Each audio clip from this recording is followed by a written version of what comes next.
Well, good morning. Out in the 7-3, got the small trailer behind us. Got my I got my floor jack back there. We are ready to pick up a vehicle in police impound. A little different from what I'd usually do, but I am really making an effort to make this work to where I can be home a little more, but I can also keep this business thriving. I mean, it's been a stressful little while. It just the industry and economy and everything, and I get it, but I got to I have to work through the pain and suffering, as I'm gonna say, to get to the good times, and I'm willing to do that. So I had somebody reach out about getting this thing in New Jersey at a police impound, and got all the paperwork squared away to be able to pick it up, and should be good. So I'm going to roll up there. It's about 3 hours up, about 3 hours back, and it's not very far from my house. So talked to the owner of the car. She got me all the paperwork I need, and I started doing, for things like this, I don't really know them. I don't really know the situation, whatever it may be. Everything seems square, but I took a deposit of half the haul up front just to cover me, and it's kind of a thing I'm going to start doing, so I'm not the one getting screwed in the end. Something on my camera. Oh no. Alright, last stop before we get there. Stop at this, I think this is Joyce Kilmer. Use the restroom, get a drink. And we'll make our way over to this police barracks and see if we can't load her up on a small trailer. Well, we made it down here. We're now on our way to our third location. First was the police station, second was the tow yard, now third is the tow yard storage lot. So at least we're making some progress after about 35-40 minutes. And I'm pretty sure I figured this out. It looks like this vehicle was sold at a police auction, and this lady just bought it. It isn't her actual vehicle that was impounded. So not sure what kind of condition this car is going to be in, or if there's keys or whatever, but we'll find out when we get over to the tow yard here. It's like another 2 miles up the road through the city of Bloomfield, New Jersey. Somebody got their wave runners impounded. Doesn't look like anybody's here yet. Said he's going to send somebody over, but if I am correct, this looks like our car here. It's got Texas plates on it. Should be interesting. Let's see if we can't get this thing out of here. And I'm gonna go get myself some lunch. There's a Chipotle right over here. Find a place to park. They got scooters that are impounded, which I'm sure no registration or anything for those. That's why they get impounded. We've got some nice equipment. There's a big 7 car down there. Makes you wonder how some of this stuff gets impounded, or why, or how it ends up, and then they can just auction it off and money goes back to the city or the state or the police department. I wonder what happened here, why this pretty much brand new trailer is impounded with that box fan sitting on it. Looks like the front might have hit a bridge or something. The other side is all busted in, the left front, driver's front of the box. So I'm just gonna hang out here and wait and try and get loaded up and get out of here.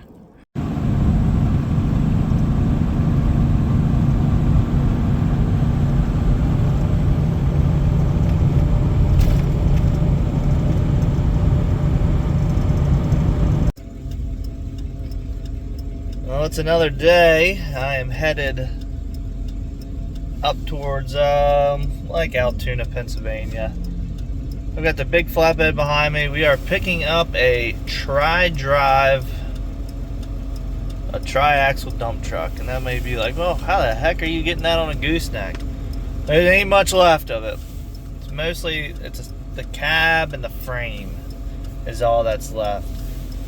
How I got roped into this, I don't know. I just got a phone call and gave the guy a price, and I said, well, what's the loading and unloading situation? He says, you don't have to worry about that. So I was like, yeah, everybody says that sometimes.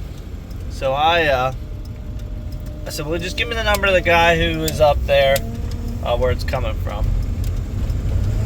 So he's like, all right, I'll send you his number and the address of where it is. Well, he gave me the address. Straight for 20 minutes. It's a tow yard. And called the guy. I was like, hey, you got this there. I'm supposed to be picking up. I said, what? How can you help me load it? He goes, oh, yeah. I will. He said, when would you like to come? I said, I can either do it in the morning or do it in the evening, whatever's best for you. Like, if you got stuff to do throughout the day because you're running a business, I get it. He's like, I'd rather do it in the morning because what I'm going to do is I'm going to rig it up and have it on the rotator. He says, and I'm just going to lift it straight up, you back underneath of it, and I'll set it right down on your trailer. I said, well, it pays to have the right equipment, doesn't it? He goes, and he laughed, and he was like, I would never send somebody somewhere to where it couldn't be loaded like that. He goes, I send drivers to pick up stuff, and he's like, I know how it is. He goes, I've had places be like, yeah, we can help load it, and they're using an old forklift or something trying to drag it on the trailer, damaging my stuff. He goes, I would never do that. He says, I own a tow company, I have a rotator, I'm just going to set it right on your trailer. He says, I sold this, I guess they stripped this thing down, the engine's out of it, everything, so I don't know if they got it through an accident or what the situation was. He's like, ain't much left of it. I set it to where I could put it on someone's trailer and make it easy for them. So it's like, man, I would have. I said something like, man, I don't get this lucky that often, but I will. I'll be there first thing in the morning. And he said, good. I'll rig it up tonight. I'll have it ready to go. Just give me your time, and a couple minutes before you come, you're expected to be here. I'll lift it up in the air. You know, you got to get out of your truck when you get here. Just pull in, back right underneath of it. We'll set it down. We'll get it chained up and get you out of there. So I'm headed to do that. It goes about 200 miles from Altoona, Pennsylvania, down to Brandywine, Maryland. So I don't know if this company down there, it's picking up at a tow yard, but I think it's going to like a trucking company that does like dump truck work or whatever. So I don't know if they're using the frame rails, the axles, or whatever's left out of it. It does look like it still has one tire, maybe on each axle left. Like they just put it so they could roll it around or move it or have something to sit on so it wasn't sitting in the dirt. So it's not all that heavy. I'm going to say probably 8 to 10,000 pounds at most. And we'll get in there, hopefully get in and out hopefully pretty quick, and then get down the road, which I kind of chose this time in the morning or the evening to avoid getting down to Brandywine and trying to get around the city in rush hour traffic. So I should hit it perfectly. It'll be in the middle of the day. I'll be home at a decent time because I've got to go over the truck, probably service it. I got to check the mileage on the oil change. It's due for a trans service, and I'm going to do the rear diff because I'm headed out to Las Vegas. 2,400 miles out of my house. Probably leave out early Monday morning. And I don't know if I'm going out empty. The reason I would go out empty is because it's going to save me a lot on fuel, depending on what the rate would be, what I could get going out. So I'm picking up a fifth wheel camper out there. I kind of was doing some math on fuel mileage, hauling something, not hauling something, speed I can run getting out of there. I do have a lead on it's the weirdest thing. They're buying a 18-foot like landscape trailer, equipment trailer from Pennsylvania. It's going all the way to California, and then they're having it shipped.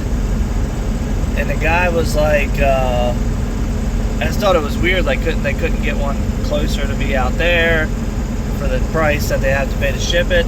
I told the guy, I said, hey, I'll make you a heck of a deal if I can drop it in Vegas. Like, if you find me a storage place or a tow lot to where I can drop it in Vegas, and you can send somebody from there, I'll make it worth your time. You help me, I help you type of situation. Because if I can get that to go out there, that covers my fuel for the whole trip, then I'm sitting pretty. Because everything else is profit from the hauling the camper. So we'll see what happens. We've been messaging back and forth, and he asked, he said my price to Vegas was good. He's like, are you sure I can't pay you extra to bring it to California? I was like, man, honestly, I'm on kind of a time crunch, and I'm just trying to help you help me. And if I can take it to Vegas, great. If I can't, then I probably won't be interested in it. I'd rather just leave out empty and maybe find something along the way that is on 70. You know, either it be Ohio or whatever. If it's farther out and I gotta just use that to make my money to pay for fuel, great. If not, I'm not all too worried about it.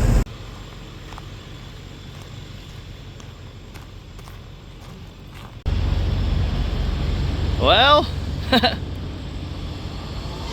she's on there. She's hit pretty hard, but she's on there. Loaded it with the rotator, and we're good to go. We got this wrecked. I'm guessing it was some type of, I guess it was a dump truck. Oh, no front axle, no engine. Had to try and squeeze the lift axle down here in between the fenders. We've got hoses, we've got air tanks. Got just about, I'm scared to open the door because I want to make sure it stays closed. But he loaded it with that rotator. I put just two straps over top of it to keep it from kind of maybe wobbling, because it's a little unsteady. Brakes were caged, so put chains on the front, chains on the rear, and two straps on it to keep it from wobbling. Try and keep the cab from shifting too much, although the cab looks pretty intact. And we're gonna roll.